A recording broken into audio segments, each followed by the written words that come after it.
할렐루야. 아멘. 네. 예, 우리가 인간은 사회적 동물이다라고 표현을 합니다. 예, 이걸 뭐 과거 우리 철학자였던 또 아리스토텔레스가 얘기를 했는데 그런 말을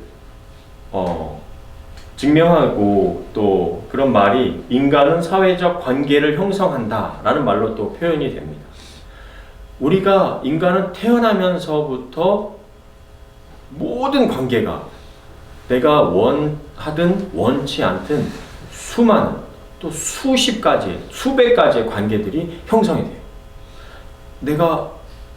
저는 처음에 한국이라는 땅에서 또 저희 태어난 곳이 응암동이라고 하는 곳이었는데 그 응암동에서 태어나게 됐어요. 제가 알지도 못했고 원하지도 않았고 제가 북한 땅에서 태어날 수도 있었을 텐데 저는 한국 땅에서 태어났고 캐나다에서 태어날 수도 있었을 텐데 캐나다가 아닌 한국 땅이라는 곳에서 태어났습니다. 그러면서 한국인 부모님을 만나게 됐고요. 일가 친척들 다 한국 분이셨고 이렇게 모든 관계들이 형성이 되기 시작했습니다. 부모, 또 부부관계, 또 자녀, 직장, 선후배, 사장, 직원, 친구, 이웃, 친척 이런 관계들이 우리들은 그런 관계들을 맺으면서 살아갈 수밖에 없는 존재로 태어나게 된 것이죠. 내가 원하는 관계도 있고 또 원치 않는 관계도 있고 또 원했는데 원하지 않는 관계가 될 수도 있고 하여튼 뭐 여러 가지 관계들을 맺으면서 우리는 살아가게 되는 것이죠. 그런데 오늘 말씀을 기준으로 해서 보면요. 창세기 1장 27절에 보면 하나님이 자기 형상, 곧 하나님의 형상대로 사람을 창조하시되 남자와 여자를 창조하셨다라고 되어 있습니다. 누가 우리를 창조하셨다고요? 하나님이. 그 모든 관계들을 허락하셨는데 그 모든 관계의 시작점이 하나님이시라는 거예요. 우리가 뭐 원숭이로서 뭐 갑자기 사람이 되고 이런 진화가 아니라 달걀에서부터 뭐 닭이 돼서 그 닭이 뭐 갑자기 원숭이가 되고 이런 어떤 이상한 진화를 가지고 있는 것이 아니라 하나님께서 창조를 하셔서 우리가 그 모든 관계들을 맺으며 살아간다는 것입니다. 제가 아까 말씀드리진 않았지만 우린 동물과도 관계를 맺고 살아가고요. 자연과도 관계를 맺고 살아가게 되어 있습니다. 하나님께서 그 모든 것들을 다스리라고 하셨고 또 뭐 개발하기도 하셨고 또 그것을 발전시키기도 하셨습니다. 그 모든 관계의 시작이 누구라고요? 하나님이시라는 거예요. 모든 관계의 시작. 우리 인간 생각하고 사고하고 모든 것을 발전시키고 만들고 이렇게 집도 지을 수 있고 건물도 만들어낼 수 있고 자연을 또 이용할 수도 있고 그 모든 것을 할 수 있는 우리 인간의 시작점이 바로 하나님으로부터 되어 있다는 거예요. 자, 그러면 지금 우리가 하나님과 어떤 관계 속에 있냐는 것이죠. 하나님과 어떤 관계를 맺고 살아가고 계십니까?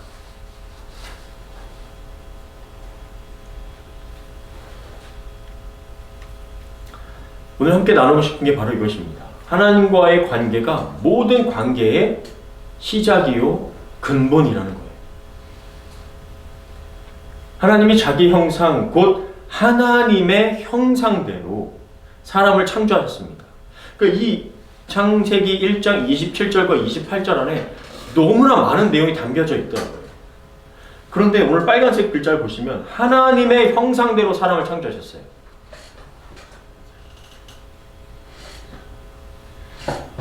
하나님의 형상이란 뜻은 외형적인 것뿐 아니라 하나님의 성품이 우리 안에 담겨져 있다는 뜻입니다. 하나님은 창조를 하실 수 있는 분이셔서 우리 여기 계신 고모부께서 굉장히 농사를 잘 지세요. 정말 뭐 상추도 막 이파리가 이만하게 자라고 막 고추, 오이 뭐 할 거 없이 굉장히 섬세하게 다루셔서 그 작물들을 재배를 하십니다. 그것이 하나님의 성품 가운데 하나라는 거죠. 인간은 그렇게 재배할 수 있어요. 자연을 관리할 수 있습니다. 저에게는 그런 은사가 좀 없는 것 같아요. 상추가 제대로 따서 먹어보질 못했습니다. 깻잎도 다 죽었어요. 지금 뒤에가 아주 엉망진창입니다. 막 가시나무가 막 넝쿨을 넘어오고 막 감당이 안 됩니다. 그런데 저는 설교를 준비해서 생각하고 앉아서 글을 쓰고 하는 계속 이런 생각들을 하면서 설교를 준비를 하고 있는 거죠. 우리 집사님께서는 작품을 만들어냅니다. 사람들을 통해서 배경을 만들고 사람들을 동원해서 노래할 수 있는 사람, 연기를 할 수 있는 사람, 또 본인이 직접 연기를 뛰어드시는 거죠. 그런 창조적인 작업들을 할 수 있도록 하나님께서 만들어내셨어요. 그 안에 희노애라, 슬픔과 기쁨, 그 모든 것들을 담아서 우리가 인간은 표현해낼 수 있는 겁니다. 그것이 하나님의 성품입니다. 그 하나님의 성품을 하나님의 형상대로 우리 안에 담아놓으셨다는 거예요. 그래서 하나님의 형상대로 사람을 창조하셨다는 말이 그 안에 담겨져 있는 것입니다. 우리는 막 컴퓨터를 만들어내요. 요즘은 인공지능을 만들어내서 인공지능으로 대화를 할 수 있게 인간이 그렇게까지 발전을 시켜놨습니다. 그것이 하나님의 성품, 하나님의 능력을 우리 안에 담았다는 거예요. 그럼 그 시작이 어디 있다라고 오늘 표현하고 있는 거예요? 하나님에게 있다는 거예요. 하나님의 형상대로 우리가 창조됐고 우리 안에 하나님의 성품이 담겨져 있습니다. 그런데 우리가 타락되어서 이 하나님의 성품이, 칼빈은 이렇게 합니다. 가려져 있다. 마치 오늘 날씨처럼 태양이 구름에 가려져 있는 것처럼 하나님의 온전하신 그 사랑의 성품이 우리 안에 다 있는데 구름이 낀 것처럼 하나님의 그 놀랍고 아름답고 선하시고 사랑의 성품이 구름에 의해 가려진 것처럼 우리 안에 있는데 우리가 좀 가려져 있다. 그래서 완전한 100%의 하나님의 그 아름답고 선하시고 사랑의 성품이 다 발현되지 못한다 라고 표현을 하고 있습니다. 그래서 하나님과의 관계가 깨어지면 어떻게 되는가가 이 창세기에 잘 그려져 있는데요. 하나님의 그 완전하신 100% 선하시고 완전하시고 거룩하신 성품이 하나님을 닮은 우리에게 전해졌는데 그것이 깨어져 버렸어요. 우리가 타락했다고 표현합니다. 아담과 하와가 하나님께서 선악과를 두시고 그것을 따먹지 말라고 하셨는데 그 경계를 벗어나서 불순종하면서 그 선악과를 따먹습니다. 그 뒤에 하나님과 온전한 관계를 맺고 있다가 그 온전한 관계가 깨어질 때 우리 안에서 어떤 모습이 드러나는가가 나타납니다.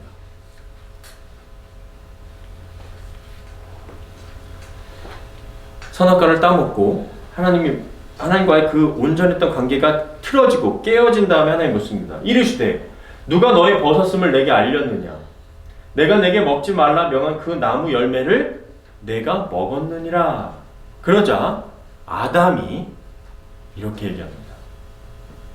하나님이 당신이 주셔서 나와 함께 있게 하신 여자 그가 그 나무 열매를 내게 줌으로 내가 먹었나이다. 하나님에게 책임을 떠넘기죠. 책임 전가를 해버립니다. 지금 하나님 물으셨어요. 너 내가 선악과 먹으면 죽는다라고 말했는데 그거를 어겨놓고 그러면 누가 그거 왜 먹었느냐? 하나님 잘못했습니다.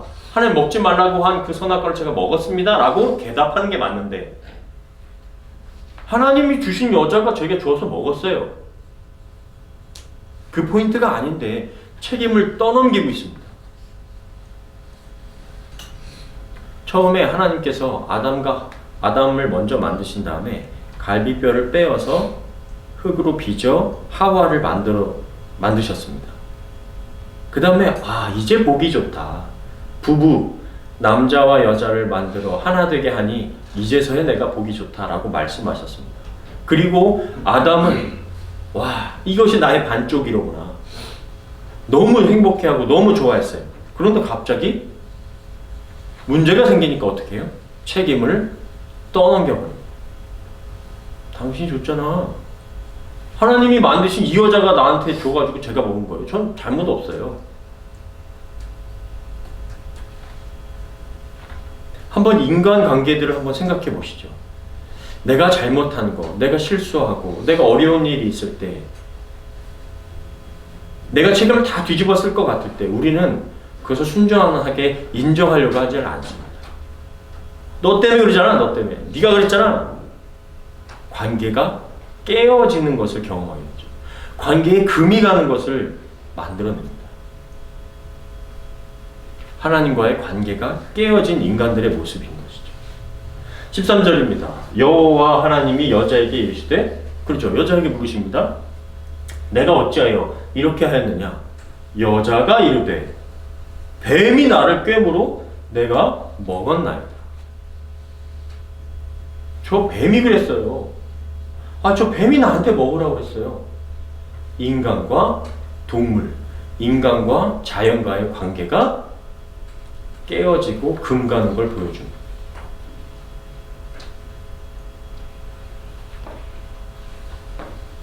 하나님과의 관계가 틀어지고 깨어지니까 인간과의 관계, 가장 친밀하고 내 뼈 중에 뼈요, 내 살 중에 살이로다라고 얘기하며 아담이 그렇게 하와를 사랑했는데 하나님과의 관계가 먼저 깨어지니까 하나님과의 명령과 하나님과의 그 순종과의 관계가 깨어지고 틀어지니까 가장 가까운 부부와의 관계가 네가 그랬잖아.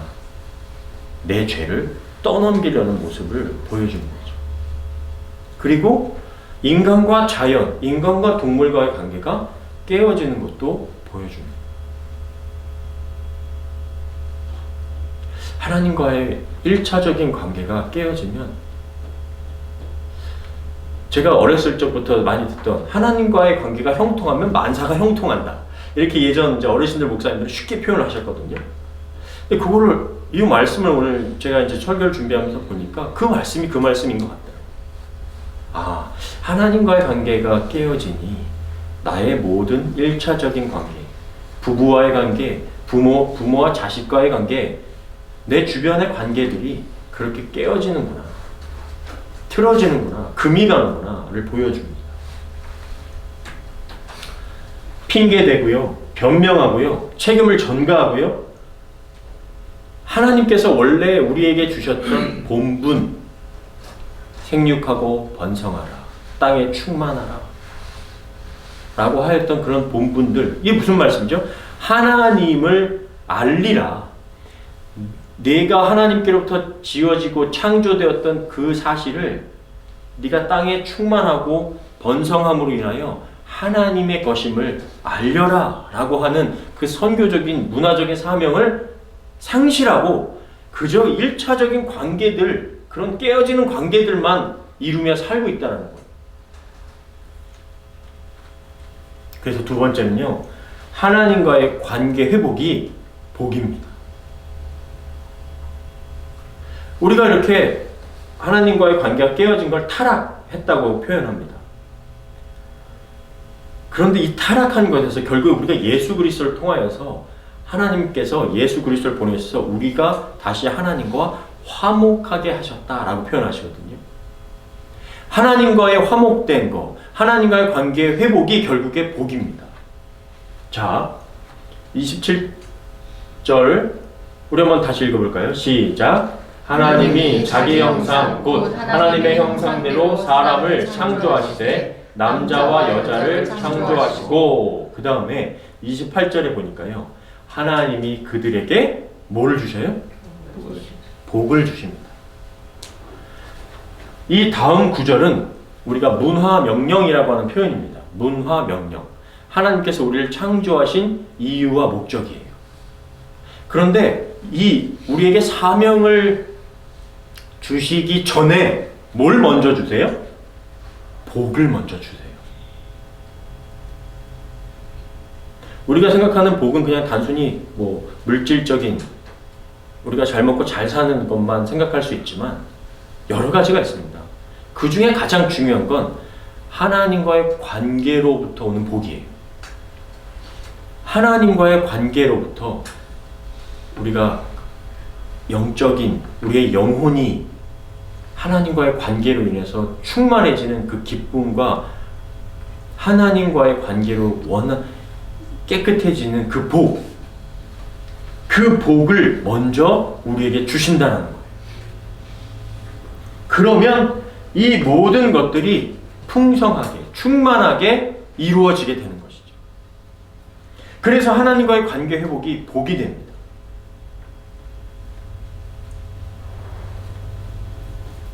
창세기 1장 28절 제가 말씀드렸던 문화명령인데요. 인간의 사명과 본분이에요. 뭐 하라고요? 생육하고 번성하는 겁니다. 가정과 인류와 공동체가 생육되고 번성되는 것. 창궐해지는, 충만하라, 정복하라, 다스리라. 이것은 관리하라, 발전하라 라고 청지기적인 사명을 주시는 거예요. 이것을 하라고 하시면서 먼저 하나님이 그들에게 복을 주시며 라고 말씀하시는 거예요. 그래서 하나님과의 관계 회복은 우리의 가정과 우리의 교회와 우리의 공동체와 우리의 영혼이 복을 누리는 은혜가 있다는 겁니다.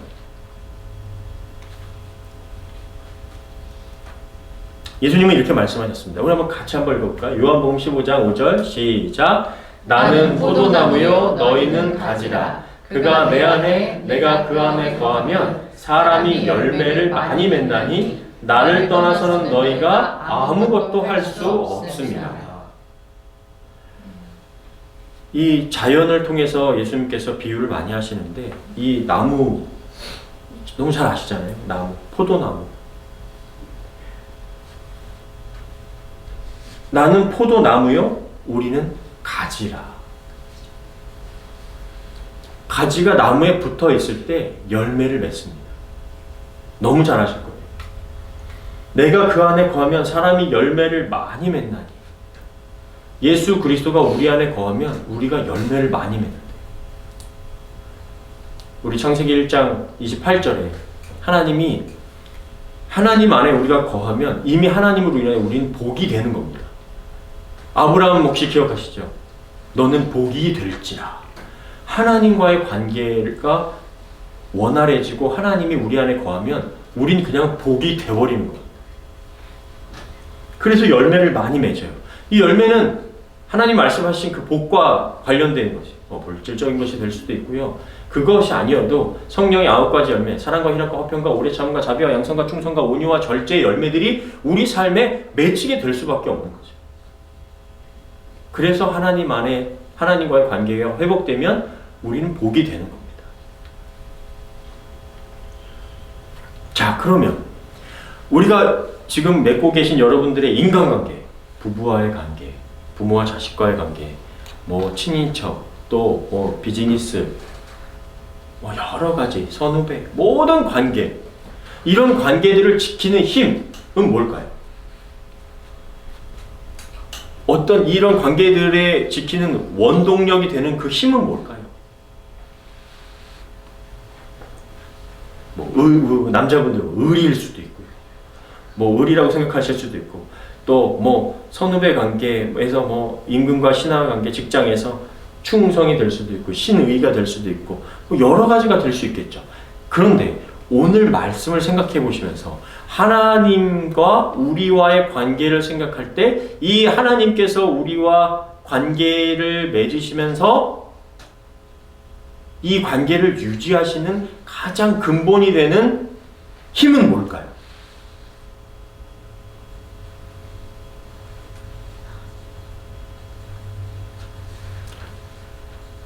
예전에 그런 예화가 있습니다.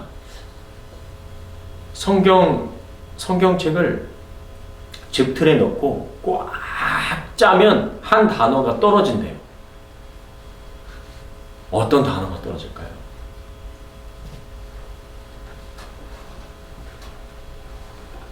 조금 더 거슬러 갑니다. 신약 성경 요한복음 3장 16절. 하나님이 세상을 이처럼 사랑하사 독생자를 주셨으니 이는 저를 믿는 자마다 멸망치 않고 영생을 얻게 하려 합니다.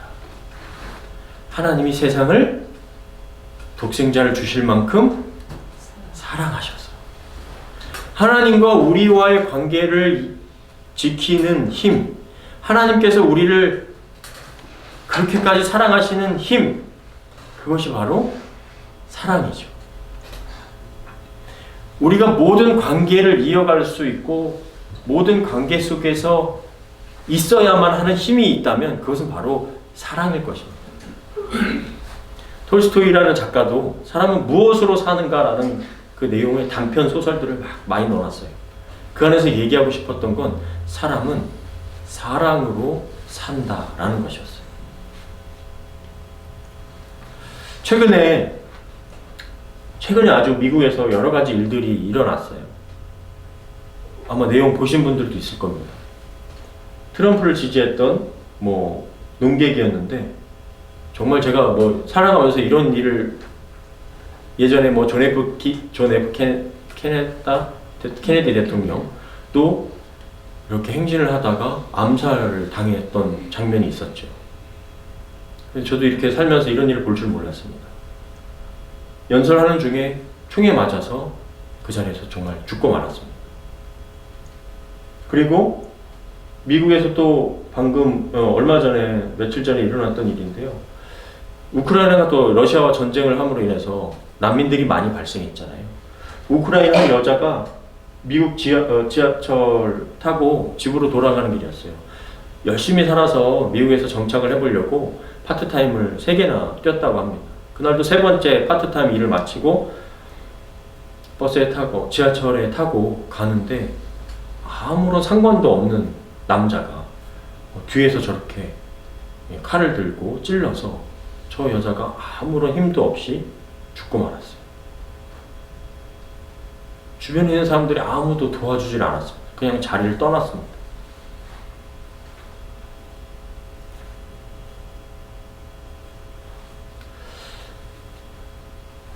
여러 가지를 생각해 볼 수 있습니다.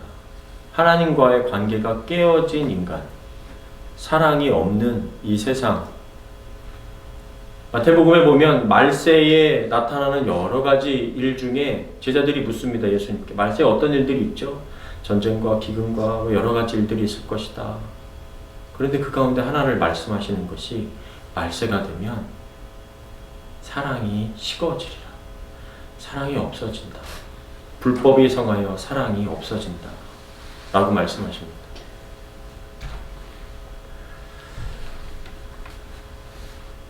한국에도요, 기독교를 믿고 있는 사람들이, 예수님을 믿고 있는 사람들이 우와 좌를 나눠요. 그리고 좌를 향해서 손가락질하고 또 좌는 우를 향해서 손가락질합니다. 양쪽 다 믿음이 있는 사람들이 있어요. 그런데 갈라치고 너와 나는 다르다라고 얘기하면서 굉장히 혐오적으로 바뀝니다.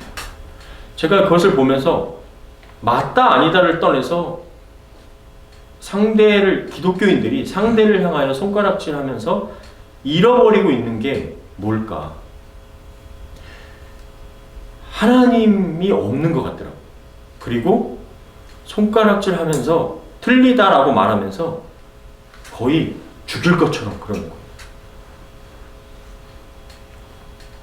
하나님이 원하시는 건 그것이 아니죠. 하나님과의 관계가 만약 본인들이 믿고 있는 하나님과의 관계가 맞다라고 하면 회복되어야 되는 건 사랑입니다. 상대를 품을 수 있는 죽기까지 내 자신을 내어놓는 사랑이 회복되어야죠. 하나님과의 관계가 맞다면. 어떻게든 그들을 사랑으로 품으려고 노력하는 그 모습, 또 다 잊어버린 채, 상실해버린 채 그냥 총을 쏴서 상대를 죽이는 행동까지 하게 되는 겁니다.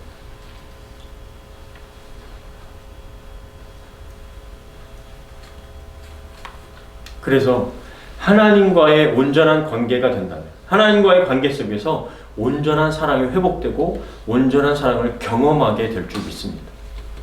요한일서 4장 7절 8절입니다. 우리 한번 같이 읽겠습니다. 시작. 사랑하는 자들아 우리가 서로 사랑하자. 사랑은 하나님께 속한 것이니 사랑하는 자마다 하나님으로부터 나서 하나님을 알고 사랑하지 아니하는 자는 하나님을 알지 못하나니 이는 하나님은 사랑이십니다.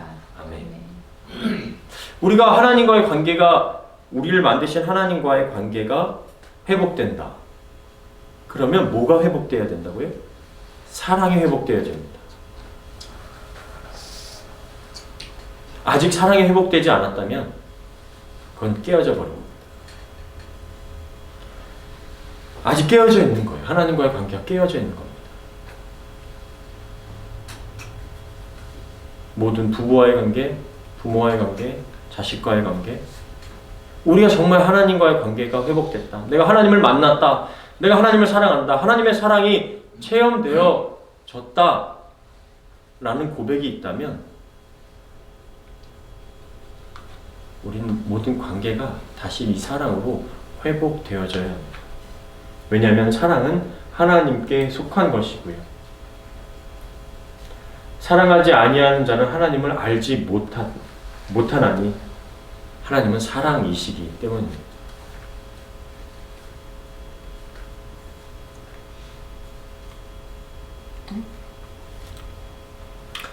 네, 말씀을 좀 정리하겠습니다. 모든 관계의 시작은 누구예요? 하나님입니다. 이거 우리가 너무 잘 알지만, 잘 안다고 하면서도 이것을 잊으며 살아요. 그냥 단어로 지나갑니다. 이 첫 번째가 가장 중요합니다. 모든 관계의 시작은 하나님입니다. 두 번째, 하나님과의 관계 회복은 복의 회복이요, 사명의 회복이에요. 우리가 뭘 해야 되는지를 알게 돼요. 우리가 누구로부터 왔는지를 알기 때문에 어떻게 살아야 되는지를 알게 돼요. 하나님의 세 번째, 하나님의 사랑으로 우리도 진정한 사랑을 하게 됩니다.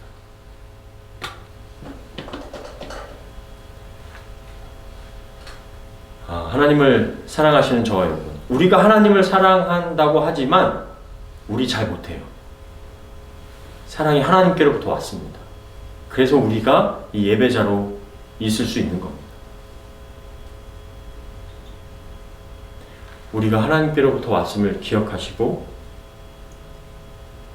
우리가 하나님과의 관계가 회복되어 온전한 사랑으로, 진정한 사랑으로 다시 한번 회복되고 살아갈 수 있는 저와 여러분 다 되시기를 주님의 이름으로 간절히 축원합니다. 아멘.